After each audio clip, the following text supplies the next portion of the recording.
Hello students, welcome to the video on exception handling. So in this video, we are going to see various exception handlers and how to handle the runtime exceptions and other things.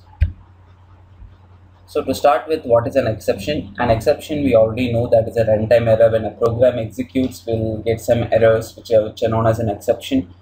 And this exception will always terminate.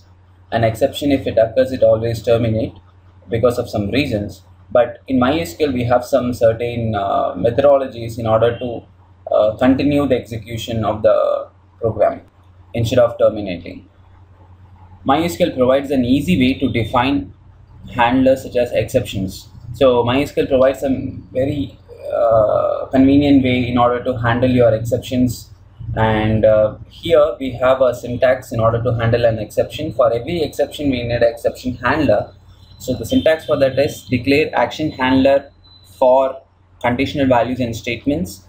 So in order to explain this, what are the different predefined exceptions? So there are two kinds of handlers, action handlers that can be used in this. Number one is continue. The execution continues for the enclosing code block. That is, if an exception occurs, the program won't stop. The program just continues for the next statement that is to be executed, because we gave the action handler as continue. But instead, if you give the action handler as exit, the program terminates. It will not go and execute the next consecutive statement. So this is the main reason why we are using continue and exit. So this continue and exit, which we have seen in our previous syntax, also will be used only for the predefined exceptions. Again, for the user-defined exceptions, we have to use a separate syntax, which I will be showing you in the upcoming slides. Next, we'll see about user-defined exceptions. In order to create a user-defined exception, we have to use the following command. What are those commands?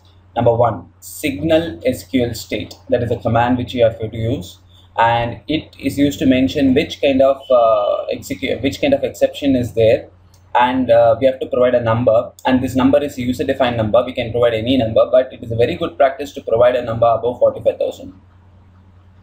So if you provide a number above 45,000, that is very good. Why? Because below that we have some predefined exception numbers. So if you give that, you will get a bad exception number or redundant exception number. Some errors will get. So better to give above 45,000.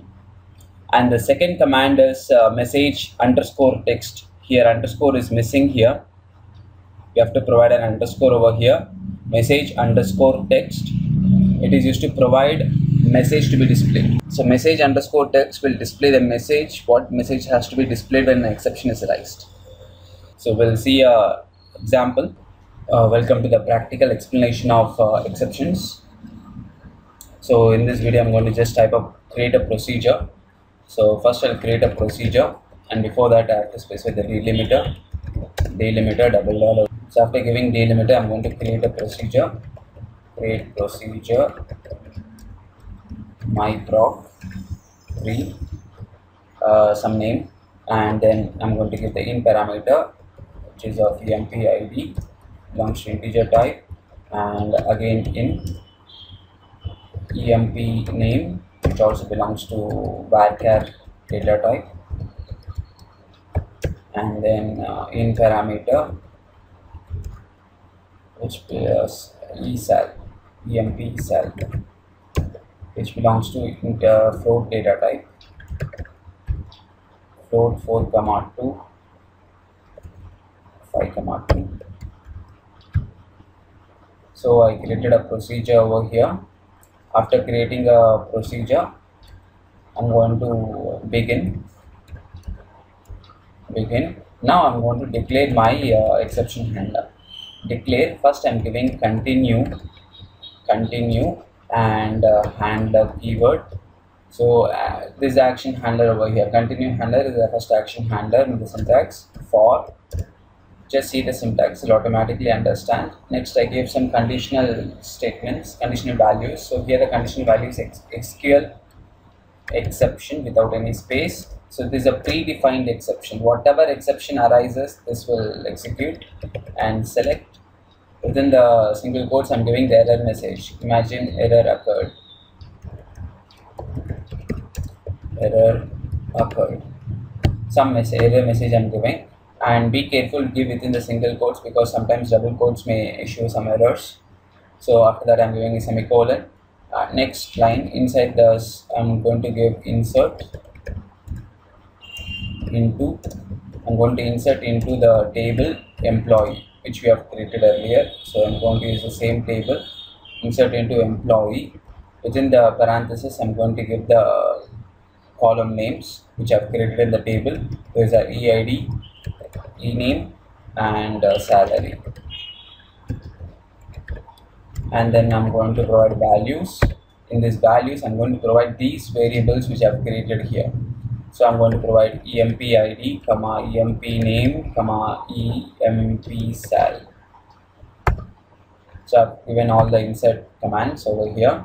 Now I'm going to give the select statement, select asterisk from, and my table name is employee, semicolon, and then at the end I'll give. So my query is okay, so it means I created a procedure using the exception handler. Now I'm going to call the procedure myproc3, and within this I'm going to pass the values. Now before calling the procedure, I just want to show you how my table is looking like. So my table is looking like this.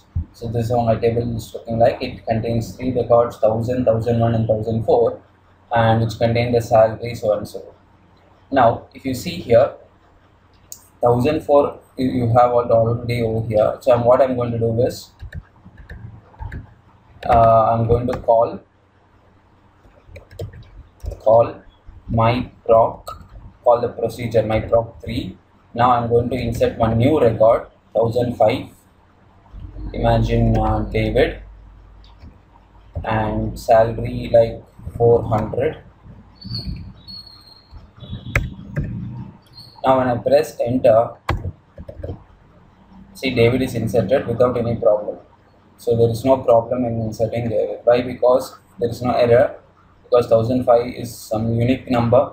Now if you see here, again if I try to insert 1005, already 1005 is there in the table. Now if I try to insert 1005 with some other name like Sam, and the salary also I changed to 450. Now when I press enter, you can see there first error occurred message as displayed, and then displayed the whole table. Now in this table also you can see Sam is not inserted, only we have inserted up to David. So you can see here, continue will throw an exception. Even after throwing the exception, it will continue to the next executing statement. So after inserting, we can't insert, that's an error, because we have the same number, Sam cannot be inserted. So in this line we'll get an error. After getting that error also, we are going and selecting the next statement, we are executing the next statement of display. So this is the use of continue. Now what I'll do is, I'll just change the procedure name over here from myproc3 to myproc4, and I'll execute this. Same manner I'll give begin. Now instead of continue, what I'll give is I'll give exit. Now you'll notice the difference. When I gave continue, first error message came, next the whole table displayed. So it didn't stop after the error message, it continued. But when I give exit, you just see the change over here. Again I'm inserting, selecting, and now also query is okay. Now I'm going to call the procedure myproc4. Now notice here myproc4 is my new procedure name. So when I call this, automatically you can see here, when I press enter, you can get only the one error message, that is error occurred. That's it.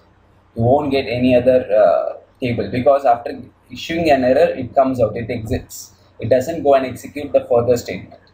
That is the main importance of your exit handler.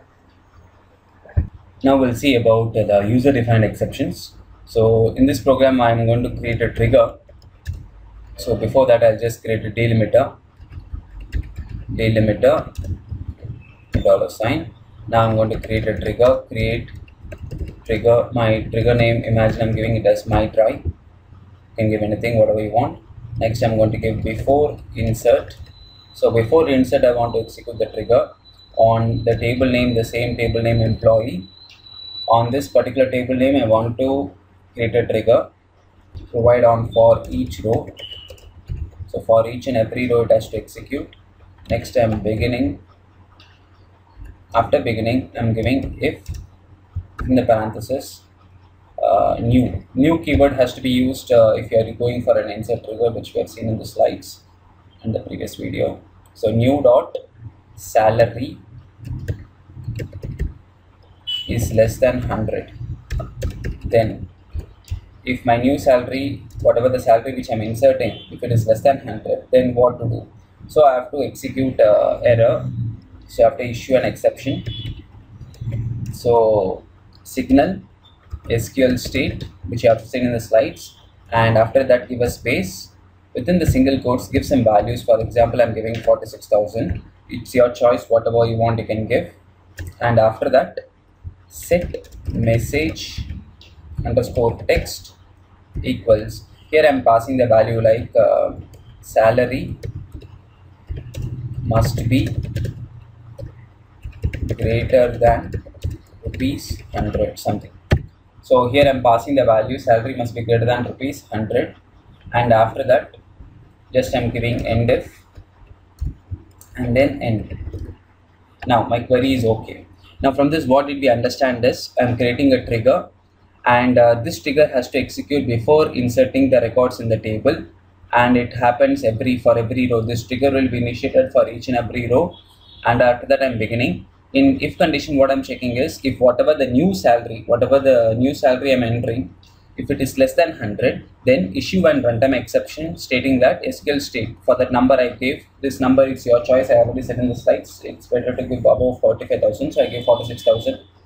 Set message underscore text equal to salary must be greater than rupees 100. So this is a message will be displayed on the screen if I try to insert the salary less than 100 in the table. So we'll just test it. So I'm inserting insert. First I'll show you the table, how it looks like. Select star from employee. So this is how my table looks like, the previous table, the same table I'm using now. So I want to insert the record, insert into employee values. Now I want to insert the values like 1006 Gopi and some other salary which I want to insert. Now this time I want to insert a salary greater than 100, so I'm inserting 220 first, 220.0. When I execute this, it query is okay, query is inserted, and if I want to display also, see Gopi is inserted. Now what to do is now Gopi is inserted. Now if I want to insert a record less than 100, so this time what I'm going to do is instead of 220 I'm going to provide 40, and I'll change the number also. I need not give the same number. I'm giving Gokul something 40, and I press enter. See, it is saying an error, salary must be greater than rupees 100. So this is a user defined exception. So earlier we saw a predefined exception, and this is a user defined exception according to the user's convenience, and you can see here the number has been displayed 46,000, and that message text has been also be displayed. Salary must be greater than rupees 100 since I provided 40 rupees as a salary. So this is how we can provide the user defined exceptions in MySQL. I hope so you understood this. We'll get back to the slides. So we came to the end of the video. So in this whole tutorial series, we learned about advanced SQL. I hope so you understood this. And if you have any doubts or clarifications to be done, you can contact me at any time and clear your doubts. Thank you.